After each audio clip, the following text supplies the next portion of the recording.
Dahil holiday ngayon at tapos na tayo sa trabaho sa Manungkan, magdi-deliver na tayo ng ating mga sisyo. Meron kasing umorder sa atin. Itong order na to ay worth 3,000 pesos. Rhode Island Red lang po lahat ang in-order sa atin. Malapit lang po ang buyer kaya hinatid na lang natin. Next naman na buyer natin ay i-deliver nila ito sa Tagum.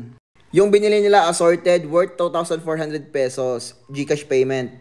Ilang minuto lang, meron na namang dumating at bumili ng Jersey Giant at Black Australorp. Malalaki na po ang kinuha ni Sir, worth 2,000 pesos. Meron din po siyang kasabayang another buyer na bumili ng 10 Black Australorp. Siyempre, may libre po yung isa. Worth 1,200 pesos naman. From Jensen. Yung ibang buyer hindi na po napakita para privacy nila. Ngayon naman, katatapos na namin mag-lunch dahil nga sobrang busy sa mga buyers.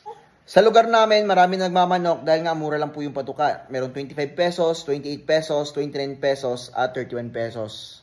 Kung murang feeds ang hanap mo, available po yan sa Pulomolok, Native Chicken, Agrivet Supplies.